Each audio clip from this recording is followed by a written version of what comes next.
Tuhan sertamu dan sertamu juga. Inilah Injil Yesus Kristus menurut Santo Matius. Dimuliakanlah Tuhan. Sekali peristiwa, Petrus datang kepada Yesus dan berkata, "Tuhan, sampai berapa kalikah aku harus mengampuni saudaraku jika ia berbuat dosa terhadap aku? Sampai 7 kali?" Yesus berkata kepadanya, "Bukan. Aku berkata kepadamu, bukan sampai 7 kali, melainkan sampai 70 kali 7 kali. Sebab hal kerajaan surga itu seumpama seorang raja yang hendak mengadakan perhitungan dengan hamba-hambanya. Ketika ia mulai mengadakan perhitungan itu, dihadapkannya kepada seorang ibu yang berhutang 10.000 talenta. Tetapi orang itu tidak mampu melunasi hutangnya. Raja itu memerintah supaya ia dijual beserta anak, istri dan segala miliknya untuk membayar hutangnya. Maka sujudlah hamba itu menyembah dia, katanya, 'Sabarlah dahulu, segala hutangku akan kulunaskan.' Lalu tergeraklah hati raja itu oleh belas kasihan akan hamba itu, sehingga ia membebaskannya dan menghapuskan hutangnya. Tetapi ketika hamba itu keluar, ia bertemu dengan seorang hamba lain yang berhutang 100 dinar kepadanya. Ia menangkap dan mencekik kawannya itu, katanya, 'Bayar hutangmu.' Maka sujudlah kawannya itu dan memohon kepadanya, 'Sabarlah dahulu, hutangku pasti akan kulunaskan.' Tetapi ia menolak dan menyerahkan kawannya itu ke dalam penjara sampai dilunaskan segala hutang itu. Melihat itu kawan-kawannya yang lain sangat sedih, lalu menyampaikan segala yang terjadi kepada tuan mereka. Maka raja itu menyuruh memanggil hamba pertama tadi dan berkata kepadanya, 'Hai hamba yang jahat, seluruh hutangmu telah kuhapuskan karena engkau memohonnya kepadaku. Bukankah engkau pun harus mengasihi kawanmu seperti aku telah mengasihi kamu?' Maka marahlah tuannya itu dan menyerahkan dia kepada algojo-algojo sampai ia melunaskan seluruh hutangnya. Demikianlah Bapakku yang di surga akan berbuat terhadap kamu apabila kamu masing-masing tidak mengampuni saudaramu dengan segenap hatimu." Demikianlah Injil Tuhan kita. Terpujilah Kristus. Ibu, bapak, saudara-saudari yang terkasih dalam Kristus Tuhan, bacaan ini sungguh sangat kita kenali kalau kita mau mencoba untuk mengampuni orang atau kita punya dendam, lalu kita mencoba untuk menghapuskan dendam dalam diri. Bacaan ini sangat terkenal dan seringkali menjadi dasar bagi diri kita supaya kita bisa mengampuni orang. Dan Tuhan sendiri itu sudah menyadarkan kita bahwa untuk mengampuni tidak cukup hanya 1 kali atau bahkan tidak cukup hanya 7 kali, tapi sampai 7 kali 70 kali. Kita bisa melihat ada sesuatu hal yang mau diungkapkan. Kalau kita hanya mengampuni sekali, baru selesai dengan mulut. Tetapi pikiran, hati, sakit yang kita rasakan, itu belum terselesaikan.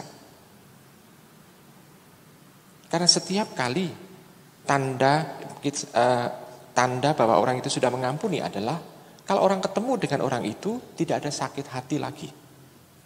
Tidak ada sesuatu seolah-olah dia mengingat-ingat hutang orang itu kepada kita. Itu menjadi tanda bahwa kita memang sudah mengampuni.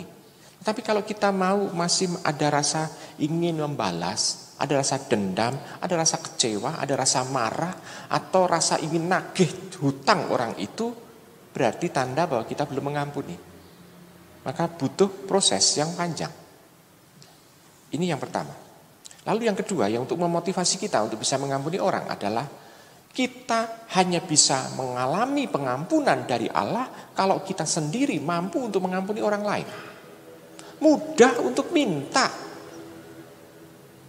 Karena minta itu seringkali karena kita memang butuh lalu kita minta.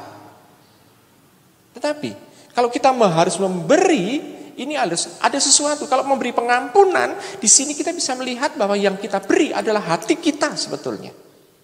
Bukan harta, bukan benda, bukan sesuatu yang kelihatan yang kita berikan kepada orang, tetapi hati kita.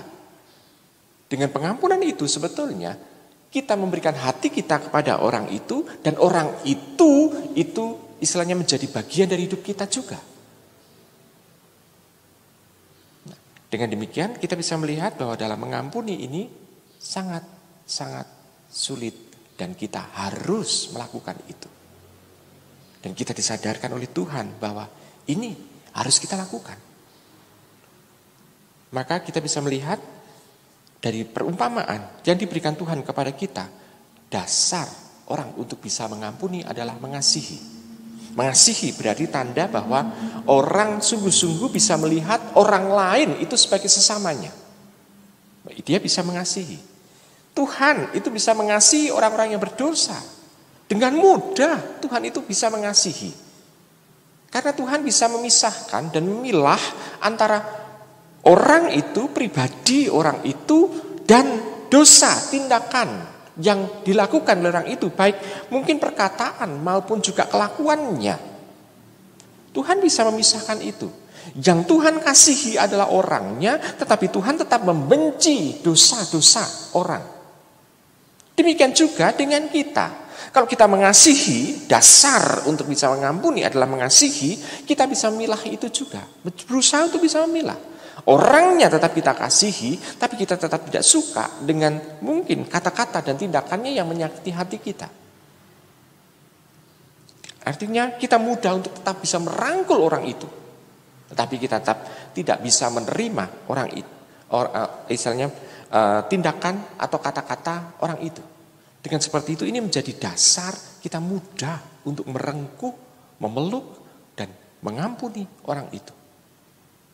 Tuhan pasti juga sudah bisa melakukan itu dengan mudah, karena Tuhan pasti akan mengatakan kalau dengan orang berdosa, Tuhan pasti mengatakan, aku mengampuni kamu, pulanglah, jangan berbuat dosa lagi. Jadi yang kita bisa melihat, Tuhan itu bisa dengan mudah untuk memeluk orang itu, tetapi Tuhan menginginkan jangan sampai dosa itu dilakukan lagi. Pengampunan sebetulnya adalah sesuatu yang harus kita lakukan kepada orang itu, artinya kita mengasihi orang itu, dan kita memang tidak bisa menerima kesalahan, tindakan-tindakan keliru atau tindakan-tindakan yang menyakiti hati kita. Nah, caranya selain mengasihi itu, yang kedua adalah caranya adalah mendoakan orang itu. Dengan mendoakan berarti tanda bahwa kita ingin sesuatu aspek yang baik. Lalu yang ketiga, kita harus ketemu dengan orang itu bahwa kita mengasihi orang itu atau juga mengampuni orang itu. Ini demi hati kita. Karena kalau kita tidak mengampuni, kita pasti akan fokus, kita akan gagal.